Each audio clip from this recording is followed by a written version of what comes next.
NBL Now coming your way on this Tuesday after yet another wild round of hoops across the Hungry Jacks NBL.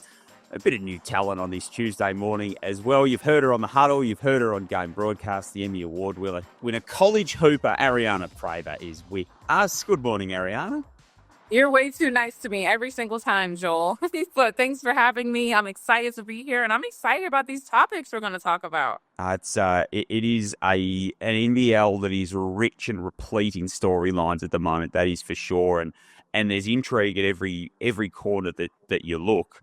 Of course, Jack and Derek were on Moments That Mattered yesterday. The one thing that they didn't get a chance to talk about with the logistical challenge of having to record before Adelaide played on Sunday afternoon was Adelaide. Wow.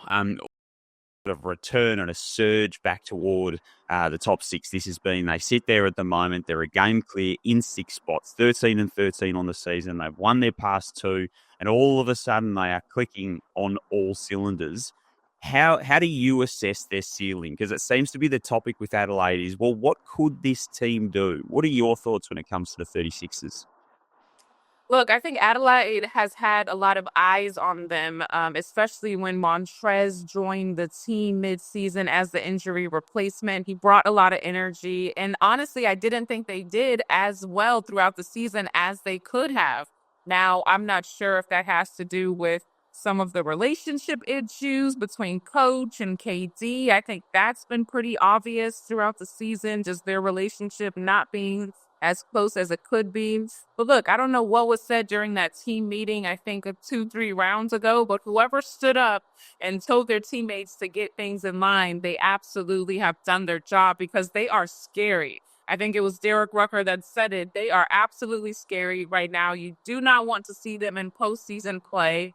Like you said, they're sitting in 6th place right now. I don't see them dropping back down to 7th. I think they're absolutely hitting on all cylinders. And I think what's scary about them is it's similar to Illawarra when I watch them play. They genuinely have fun playing with each other. And when you have a team like that that's pouring water on top of each other's heads at the end of the game, truly happy to see one another succeed, those teams are the most dangerous because they have that chemistry that's just undeniable.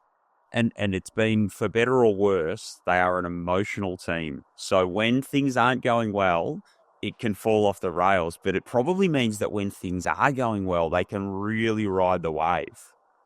Absolutely.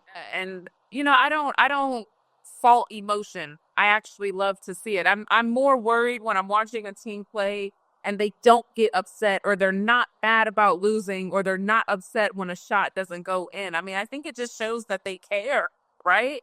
And like you said, when they are on a good high, that wave is just unbreakable. They are absolutely flowing right now. Emotions are good, tensions are high. They're embracing the moments and they want it. You can tell that they want it. Yeah, absolutely they do.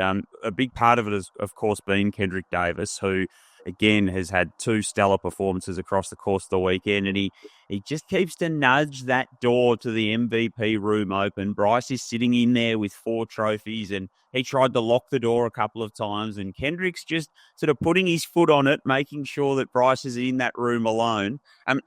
The How do you assess his chances of maybe stealing the MVP down the stretch here? Should we be giving him more consideration than we sort of have been? It feels like it's been Bryce's and locked up for a while. Do you see it that way? Well, first, I spoke to Kendrick Davis for the first time after their big win in Cairns. I was there. That was my first time really getting to talk to him face to face. And he's such an amazing person. And I love when we're talking about someone possibly being an MVP that's also a great person. Super humble, super down to earth. I love watching his game. He's a prolific scorer. And I know that he's happy for Bryce, but in the back of his mind, I know he has to be like, dang, this would absolutely be my MVP season if Bryce wasn't there. Now, I do think that the league has given him a lot of respect. We've put him in the top. They're on the MVP ladder almost every week. I just don't think that it's possible for him to crack that top spot just yet. Only because for me, in order to get MVP, there's 2 things that you have to do.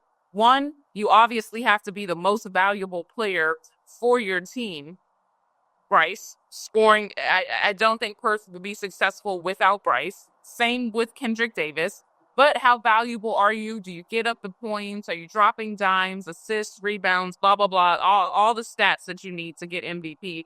But second, and I think this is where Bryce has a foot up on KD, your team has to be successful. So I think the fact that Perth is sitting in a top 4 place, they're probably going to for sure finish top 5. I think that's what has Bryce just one up on KD right now. Adelaide has to be successful, absolutely has to finish in the postseason, make it to the playoffs if he's even going to be in contest with Bryce for MVP. And just your team has to be successful. I don't see you being able to win MVP if your team doesn't at least make postseason play.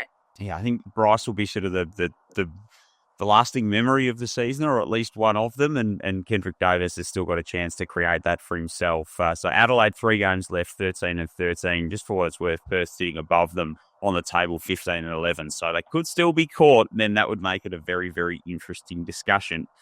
The other side of the Sunday late game was the New Zealand Breakers, who are officially eliminated from postseason contention. Started 7 and 3. Parker Jackson Cartwright looked like he was going to run away with the MVP at lightning speed, like he runs away with the ball on the basketball court. But it crumbled.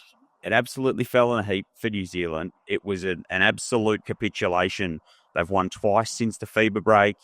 The Taco Fall signing, for it hasn't worked in the way that they hoped. I mean, their record would show that.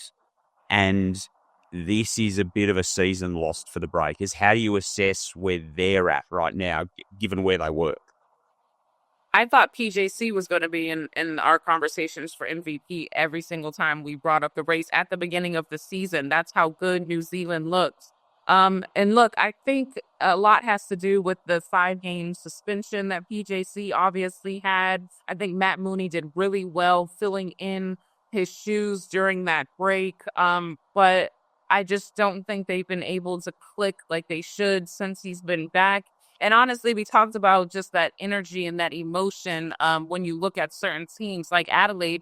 I don't really see that when I see New Zealand play. I mean, they don't get blown out by 40, but I also don't see them kind of making the hustle plays and kind of have that body language that I would want to see from a team that's trying to fight back and make postseason play. Now, Taco is coming back, correct? Like he has been signed and I think he has another year or something left. Like he's coming back to New Zealand.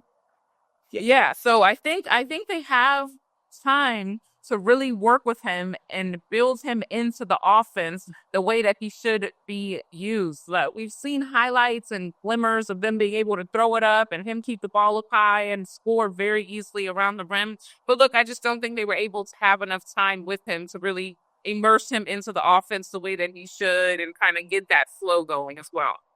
Yeah, it is a 2-year deal that Taco Fall signed on. So they do have a little bit of work to do, but a disappointing end to the season. A team that you see a lot of that isn't having a disappointing end to the season is the Cairns Taipans, who played in that wild game on Saturday night, double overtime.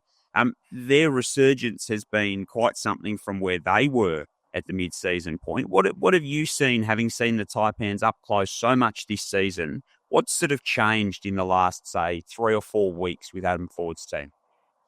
Listen, everyone makes fun of me when I'm watching a Cairns game and I'm like, they have a chance to win this. They might win this. I'm calling the upset. But the reason why is because when you see these players hit the floor, they are so hungry, and Coach Ford is so awesome.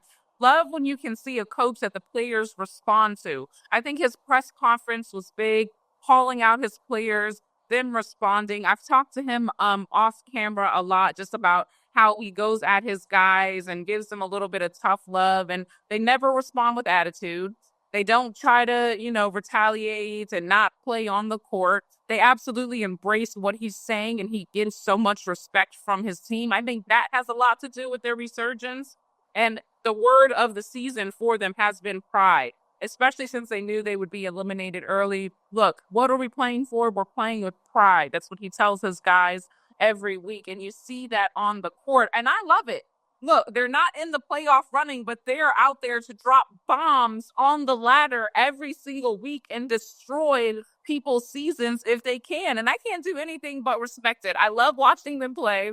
I love seeing how they're going to show up. I think when Pedro Bradshaw's driving into the lane and slamming and dunking it with two hands, that's when you know you're in for a problem. Or not Pedro, Sam Wardenberg is driving into the lane and two-hand dunking it over folks. That's when you know the Cairns Taipans are not to be played with, and they are absolutely out for blood. Yeah, 24-9-9 for Sam Wardenberg the other night. He was unlucky to get that tech. He probably should have had a triple-double in that two overtime game. So it's been great to watch the Cairns Taipans, and they will shake things up over the back end of the season, as Perth found out most recently. Of course, all of these teams have got some thinking to do because they're coming to the playoffs, so they're coming to the end of their season. There's re-signings to go through. We know Kendrick Davis, Adelaide are working toward that. Parker Jackson-Cartwright will be on New Zealand's list. There's the likes of Bryce Cotton. There's the likes of Casey Prather. There's a lot of really good players who are up in those conversations at the moment. We're going to have an episode of The Marketplace that drops a little bit later today, so keep an eye on your podcast feed on nbl.com.au, the NBL app for that, because this is such an interesting part of our game. It's a growing part of our game, Ariana, where, the NBL, the free agency stuff really starts to move and shake quite quickly. And it just adds another layer of intrigue into what we're all dealing with postseason and that kind of thing. Listen, I'm excited for the marketplace to drop. Derek Rucker and Jack Heverin, they're going to do an amazing job breaking everything down. I think it all comes down to, obviously, who the player is, how long they've been with the team, and how much the team just wants them. Now, Bryce Cotton obviously has been a hot topic all season long.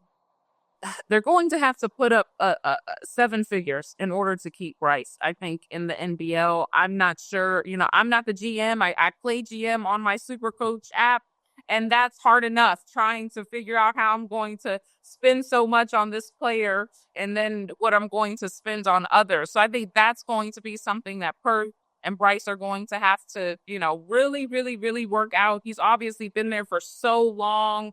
I know he loves Australia. I know his family is safe and secure and feel comfortable where they're at. I'm excited to see what's to come from this offseason moving and shaking. It's going to start sooner than we think, and that's maybe the scary part of all of it. Before we get out of here, the top six. So action doesn't start again until Thursday night. We get a couple of days off just to rest and consider the standings and dive into the Mitsubishi Motors ladder predictor and see where it might shake out at the end of the next 2 weeks. Thursday, Tassie and Illawarra. Friday, Adelaide, Brisbane. So that's a big game, particularly for the Bullets, who are still in mathematical contention. And then, of course, Perth and Southeast Melbourne is 4 and 5, and that is absolutely enormous. The standings as we sit are Illawarra on top. They've got 3 to play. They're 17 and 9. Melbourne's got 2 to play, 17 and 10 in second. Sydney has got 2 to play, 16 and 11 in third. Southeast Melbourne, 15 and 11. They've got 3 to play, as do Perth, who are 15 and 11. And the percentage for those second to fifth teams is lock tight. There is not very much between them. Southeast Melbourne actually have the advantage after that big win against Tassie the other day. Adelaide, 13 and 13, probably can't get up to fifth, but look a good bet of sixth. And then Tasmania and Brisbane, so Tassie 12 and 14 in seventh, Brisbane 11 and 16 in eighth. They've got an uphill battle. But where do you think it shakes out? Are there any of those positions that you think, or a team that's sort of, especially in that top 5 mix, vulnerable to maybe sliding, or could be the one that jumps up a few later positions? Well, I think the top 2 is signed, sealed, delivered. I don't think Illawarra or Melbourne are going to be moving at all. Illawarra is just way too good, way too stacked, as is Melbourne. Now, if I had to pick any team to slide up the ladder a little bit, I love the way that Southeast Melbourne is playing. They've been playing with a lot of fire, a lot of heat. We'll see if they can sneak in a few wins. And Adelaide. I think Adelaide, if they continue as they've been playing, I don't see them losing to anyone. I think Bullets and Adelaide is going to be a huge one. Adelaide has lost to the Bullets twice this season. We'll see if the Bullets can do an upset. But if they beat the Bullets, the injured Bullets, which is obviously huge for the team, then I see Adelaide moving up, and I see possibly Southeast Melbourne Phoenix moving up. yeah, it's going to be such an exciting run now home into the postseason, and can't wait for it to roll around. Ariana, great to talk hoops with you as always. Thanks very much for your company, and have a terrific week. Thanks for having me, Joel. Ariana Prather with us on NBL Now. Thanks for your company as well. Keep an eye out for the marketplace. That'll be in your feed a little bit later today. NBL app, nbl.com.au for all your news. And NBL Now will be back tomorrow.